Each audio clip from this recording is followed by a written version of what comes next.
If you'd like to fine-tune a layout, double-click on the spread to enter the designer view. Here, you can customize the layout in a few ways. With the selection tool chosen, simply click on an image and drag in order to move it. To resize, grab an edge, or a corner of the image. To maintain the proportions of the image, hold down the Shift key as you resize. By selecting multiple frames, you can reposition and resize them at the same time. To make sure the position and size of the frames are pixel perfect, you can use the spinners at the top. While making your changes, make sure that none of the images fall outside of the green line, which indicates the safe zone provided by the print lab you chose. Going outside the safe zone may result in poor printing of your album. As you reposition and resize the frames, you will notice various smart guides that assist you in making a perfect spread. Let's go through what each smart guide does. The pink guides help you center the images on the spread. When you see a horizontal pink guide, it means your image is vertically centered. And when you see a vertical guide, it means the image is horizontally centered. And when you see both guides, you know that your frame is perfectly centered on the spread. In the same way, you'll see two pink guides appear when centering the image on a single page. Remember that these smart guides work with one or multiple images.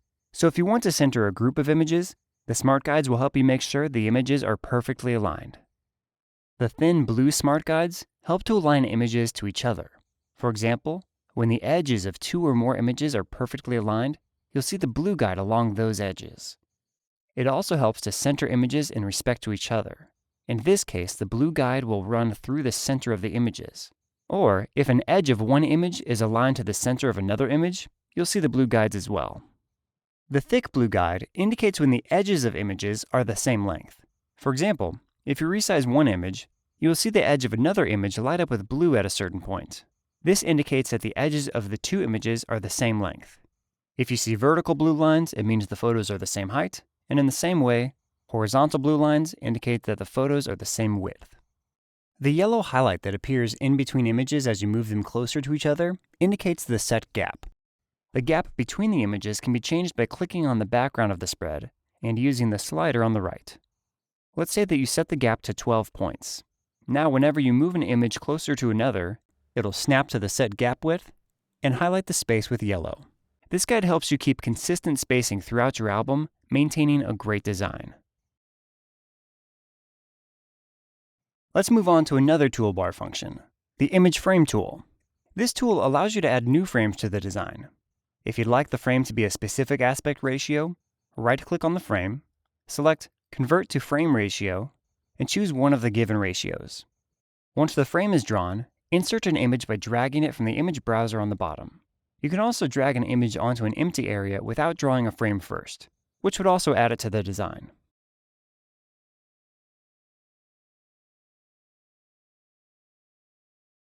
The Text tool, of course, is used to add text. The available fonts are those that are installed on your computer.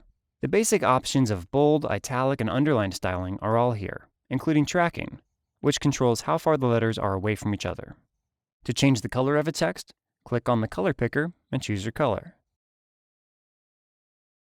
After the text has been written, it can be at any moment moved and resized using the selection tool.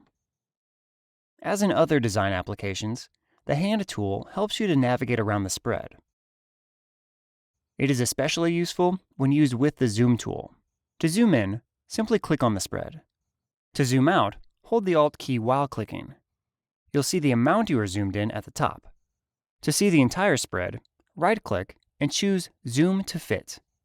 Or to see the spread at 100%, right-click and choose Zoom to 100%. You can also use the icons on the bottom left, allowing you to zoom to fit and zoom to 100%. Keep in mind that as you zoom in close, images will appear blurry. Don't worry, nothing is wrong. The images displayed here are not the original files, but only the low-resolution copies. During export, the original full-resolution files will be referenced, and the images will not appear blurry on the exported spreads as they do here. Now that we've covered the toolbar, let's discuss a few other functionalities of the designer view. Let's say that you would like to put an image in the background. To do that, select any image on the spread and resize it to fill the entire spread. Then, right-click on the image, choose Arrange, and select Send to Back. The Arrange menu works with layers similarly to Adobe Photoshop. Sending an image back will move it below all of the other photos. Now that you have the background set, you may want to lower the opacity so it doesn't dominate the design. To do that, click on the background and lower the opacity with the slider on the right. Note that at any time you can delete any of the frames by selecting them and pressing the Delete key. It's important to note that while designing, by default you are seeing the spread the way it will look in the printed album. However, there is a hidden part around the edges called the bleed. You can choose to see the bleed by going to View and selecting Bleed Mode, or by simply clicking on the icon at the bottom left corner. You'll see that an extended area appears. This is the bleed area that will later be trimmed by your print lab after the album is printed. To avoid issues with printing, SmartAlbums forces this area to be either fully filled with an image or left completely blank. When you bring an image up to the red trim line and let go, the image automatically extends to fill the bleed area. The same exact thing happens even if you are in normal view. You can see that the image gets enlarged as it gets brought up to the edge. We recommend designing in normal mode with the bleed hidden, because this view represents how the spread will look in the printed album. This helps you design with the final product in mind. Finally, once you are done customizing the layout, you can return to the main view by clicking Back. However, if this is a design that you wish to use in the future, you can save it to the template library by clicking on Save as Template first. This template will now appear as one of the template options when you use the same number of vertical and horizontal images on a spread.